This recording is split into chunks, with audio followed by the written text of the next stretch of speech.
नमस्कार दोस्तों, आप सभी का फिर से स्वागत है हमारे YouTube चैनल भक्ति भूमि में।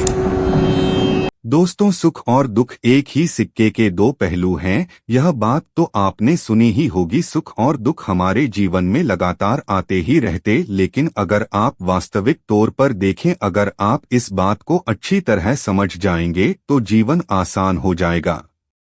जीवन में जब भी हम खराब दौर से गुजरते हैं तो मन में यह विचार जरूर आता है कि परमात्मा मेरी परेशानियां देखता क्यों नहीं है, मेरी परेशानियां दूर क्यों नहीं करता। लेकिन सुख दुख तो हमारे जीवन का हिस्सा है। जीवन है तो परेशानियां भी होंगी। एक बार नवीन अपनी परेशानियों से जूझ रहा था। उसे लगता था कि एक अकेला वही संसार का सबसे दुखी व्यक्ति है। सिर्फ उसी के जीवन में तमाम मुसीबतें हैं। उसको भगवान से इस बात की बड़ी शिकायत रहती थी कि भगवान ने संसार के सारे दुख उसके हिस्से दे दिए और फिर सब कुछ भूलकर कानों में रुई लगाकर सो गए हैं। नवीन सोते जागते भगवान से प्रार्थना करता और फिर कभी भगवान को दोष देता तो कभी खुद को कोसता रहता। भगवान है कि न तो विनती से सुन रहे थे और न उसके उलाहने। अब नवीन बेचारा करे भी तो क्या करे। एक मुसीबत खत्म होती नहीं कि दूसरी आ जाती। एक दिन उसने सोने से पहले प्रार्थना की, प्रभु मैं आपके सामने कहता कहता थक गया। अब और मिन्नतों की इच्छा नहीं है। एक अंतिम बार कह रहा हूं, कृपा करके मेरी प्रार्थना सुन लीजिए। अगर आपको मेरे दुख नहीं मिटाने हैं तो कम से कम इतना तो कर सकते हैं कि किसी ऐसे व्यक्ति के दुखों से मेरा दुख बदल दीजिए जिसके जीवन में मुझसे कम दुख हो। हमेशा के लिए नहीं तो कम से कुछ महीनों के लिए ही सही। थोड़े दिन के लिए मुझे भी कुछ राहत मिल जाए। अब भगवान ने नवीन की आखिरी इच्छा सुन ही ली और उसे उस रात सपने में भगवान दिखे। भगवान बोले, बालक मैं तुम्हारी प्रार्थना रोज सुनता था, पर मैं उनके ऊपर ध्यान ज्यादा दे रहा था जो तुमसे भी ज्यादा तकलीफ में हैं। खैर, तुम अपने सारे कष्टों को विस्तार से एक कागज पर लिखो, फिर एक गठरी बनाओ और शहर के मुख्य चौराहे पर जाकर उसे टांग कर आ जाओ। नवीन हड़बड़ाकर नींद से जागा। पहले तो उसको बिल्कुल यकीन ही न हुआ कि सच में भगवान आए थे और उन्होंने उससे यह सब बातें कही हैं। फिर सोचा कि आजमाने में क्या हर्ज है, क्या पता इससे ही कोई रास्ता निकल आए। उसने भगवान के दिए आदेश के अनुसार अपनी सारी परेशानियां अलग अलग कागजों पर लिखीं। इतनी परेशानियां लिख डालीं कि सच में कागज का ढेर खड़ा हो गया और उसे गठरी में ही बांधना पड़ा। अब नवीन ने अपनी गठरी उठाई और पहुंच गया चौराहे पर। लेकिन वहां पहुंचकर चौराहे का नजारा देखकर अचंभे में पड़ गया। उसने देखा कि चौराहे पर तो पहले से ही लोगों की लंबी लाइन लगी हुई है जो उसी की तरह अपने अपने दुखों की बड़ी बड़ी गठरी लिए आ पहुंचे हैं। आखिर यह चक्कर क्या है? सब कुछ उसकी समझ से बाहर था। अभी वह इन विचारों में ही खोया था कि तभी एक आकाशवाणी हुई। उसमें सभी को अपनी गठरी को चौराहे पर लगी अलग अलग खूंटी में टांग देने का आदेश हुआ। वहां बेहिसाब खूंटियां पहले से ही बनी थी। सभी ने अपनी अपनी गठरी टांगी और फिर ईश्वर के अगले आदेश की प्रतीक्षा करने लगे।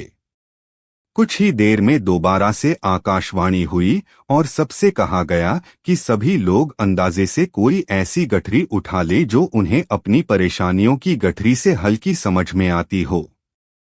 अब उन्हें वही दुख भोगने होंगे जो उनकी चुनी नई गठरी में दर्ज होंगे। आकाशवाणी सुनते ही सभी हल्की से हल्की गठरी को लपकने के लिए दौड़े।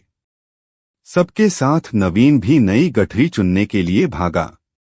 खूंटियों में टंगी समस्त गठरियों को घूरता हुआ वह काफी देर तक अंदाजा लगाता रहा।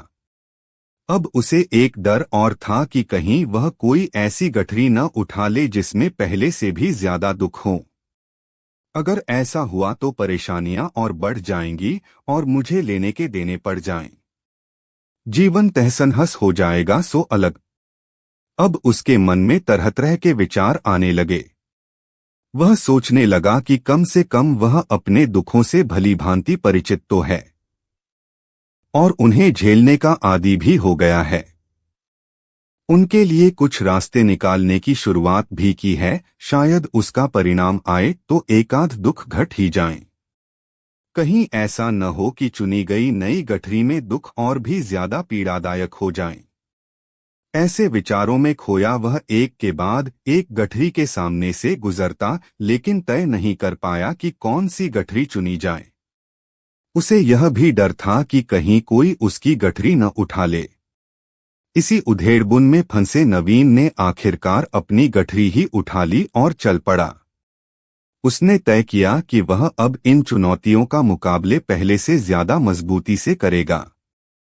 धीरे धीरे नवीन को अपने ही दुख दूसरों से कम होते हुए महसूस हो रहे थे और उसके जैसे ही भाव वहां मौजूद हर व्यक्ति में आ रहे थे। सच में सबको अपना दुख ज्यादा बड़ा और ज्यादा पीड़ादायक लगता है। लगता है कि वही संसार का सबसे दुखी प्राणी है।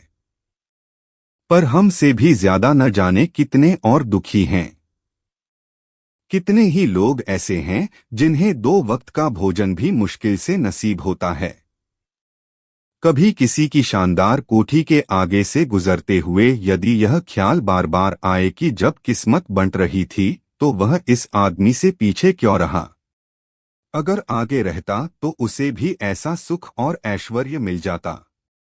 जिन लोगों के पास साहस और हौसला है वह आत्मविश्वास की नाव पर सवार होकर आसानी से जीवन की कठिनाइयों से सफलता प्राप्त कर लेते हैं।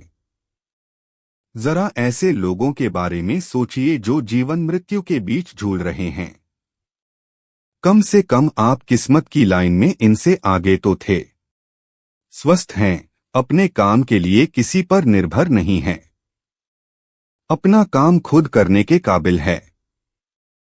दोस्तों, हमारा जीवन भी कुछ ऐसा ही है। हम अपने जीवन में हमेशा अपने आप से और ऊपर वाले से सवाल करते रहते हैं कि हमारे जीवन में इतना दुख क्यों है। हम सभी के मन में यह सवाल तो अवश्य ही उठाता है और इसका जवाब ईश्वर यह चाहता है कि हम अपने जीवन के अंतिम दुख तक पहुंच सके, उसे गहराई तक पहुंच सके जहां पर हमें यह पता चल सके कि हमने अभी तक अपने आप को नहीं जाना, अपने आप को नहीं पहचाना। मानव शरीर के अंदर जो ऊर्जा है, जो शक्ति है, उसके बारे में हम अभी तक नहीं जानते। हम अपने आप को चाहे तो एकत्रित कर सकते हैं, अपने आप पर नियंत्रण कर सकते हैं। अपने आप को पहचाना चाहोगे तभी आप अपने आप को पहचान सकते हैं, जान सकते हैं और अपने जीवन के हर दुखों का समाधान भी कर सकते हैं। उम्मीद करते हैं कि आपको इस वीडियो से कुछ नया जरूर सीखने को मिला होगा। आपको वीडियो कैसी लगी हमें कमेंट बॉक्स में जरूर बताएं। अगर वीडियो के दौरान मुझसे कोई गलती हो गई हो तो मैं माफी चाहता हूँ। दोस्तों, मिलते हैं एक नई वीडियो में नई जानकारी के साथ। धन्यवाद।